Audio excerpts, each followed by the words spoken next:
Olá, gente boa, gente maravilhosa. Estamos chegando aqui com mais uma aula sobre citologia, sobre o estudo da célula. E agora vamos falar um pouco sobre os tipos celulares. Quais são os tipos celulares que nós temos como modelo referencial para os nossos estudos da célula até o momento? Então, inicialmente, nós relatamos um pouco sobre a importância do estudo da estrutura celular. Destacamos aí que existe uma diferenciação clássica entre célula procariótica e célula eucariótica. Nós temos dentro desse modelo de célula procariótica aquelas que têm o núcleo disperso no citoplasma. Ele não está organizado, ou seja, o material genético não está organizado por uma estrutura membranosa denominada de carioteca. Então, a estrutura celular ela possui um núcleo desorganizado, sem carioteca, ao passo que nós temos como modelo para esse tipo celular, para as células procarióticas, os organismos representantes do reino Monera, ou seja, as bactérias. Já, por outro lado, nós temos células com toda uma estrutura complexa, organizada, seu material genético envolvido por uma membrana nuclear denominada carioteca. Nesse grupo nós temos as células representativas dos organismos do reino animal e a célula representativa dos organismos do reino vegetal. As células elas são envolvidas por membranas. Essas membranas celulares, nós vamos estudar um pouco de cada uma delas. Encontramos inicialmente a parede celular, que está disponível nas células vegetais com predominância. E nós temos outros organismos que as células são envolvidas por membranas. Algumas células são envolvidas em sua periferia pela parede celulósica ou parede celular, que é um envoltório de celulose, um polissacarídeo, que faz o revestimento das estruturas celulares nas células vegetais. A membrana plasmática é o segundo envoltório, então alguns organismos possuem parede celular, como é o caso dos vegetais, como é o caso dos protistas, como é o caso de bactérias.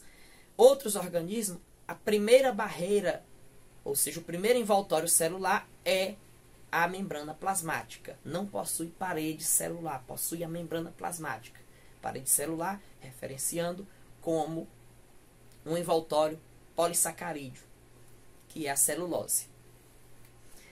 A membrana plasmática, ela tem toda uma estrutura que dá um grau de complexidade a ela. Nós vamos estudar detalhadamente na parte que nos compete estudar os transportes transmembrana. Ela é uma membrana lipoproteica, ou seja, formada por lipídio e proteína, mas também possui algumas outras estruturas, como glicídios, que fazem parte desse envoltório da célula.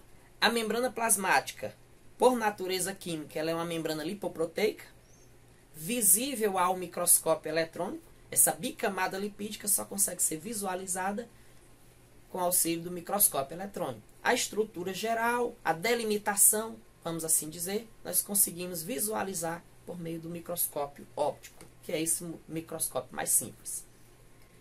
Ela é formada por uma bicamada lipídica, que é formada em fosfolipídio. Ela possui também proteínas integrais e proteínas periféricas.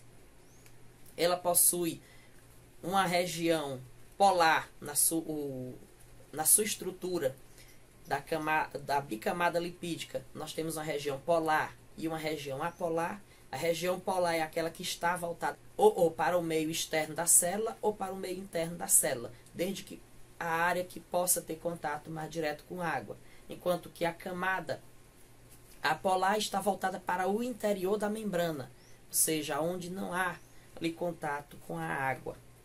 Ou seja, uma região que a gente chama de hidrofóbica. E a região externa e a região interna da célula nós chamamos de região hidrofílica. Ou seja, nós temos uma camada hidrofílica, voltada para onde tem água, onde há presença de água, e uma camada hidrofóbica, voltada para onde não há presença de água. A membrana plasmática obedece ao denominado modelo de mosaico fluido.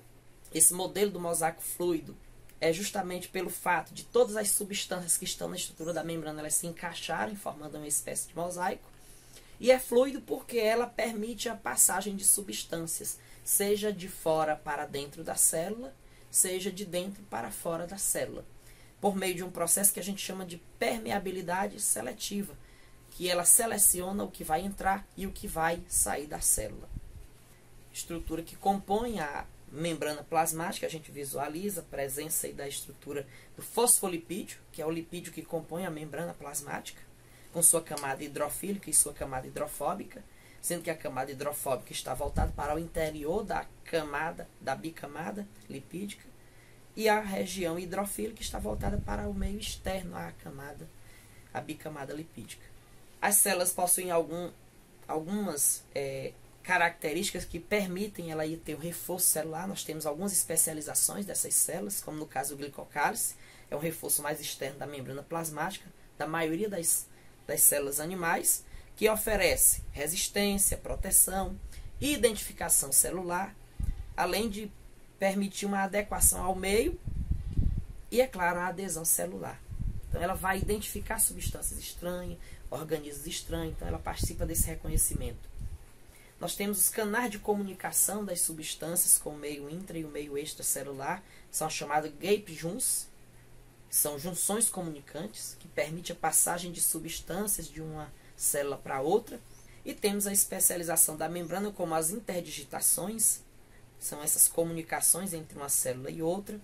Nós temos os desmossomos e nós temos as microvilosidades. As microvilosidades são estruturas, são especializações ou dobraduras da membrana que a gente assim chama. Essas estruturas de microvilosidade permitem a célula ter o maior aproveitamento de nutrientes, como é o caso lá da estrutura do intestino, que possui essas microvilosidades, essas dobraduras da estrutura de membrana, que permitem aí uma maior superfície de contato com os nutrientes. Nós vamos encontrar também a parede celular.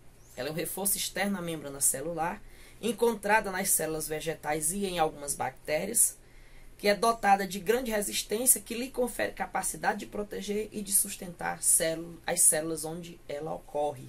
Nós vamos encontrar esse envoltório conferindo resistência à estrutura celular e também conferindo uma proteção, a maior proteção, além de ser responsável pelo formato da estrutura da célula. Então, sobre os tipos celulares, a gente fica por aqui. A gente se encontra na nossa próxima aula sobre membrana plasmática, onde nós vamos falar sobre os transportes através da membrana plasmática.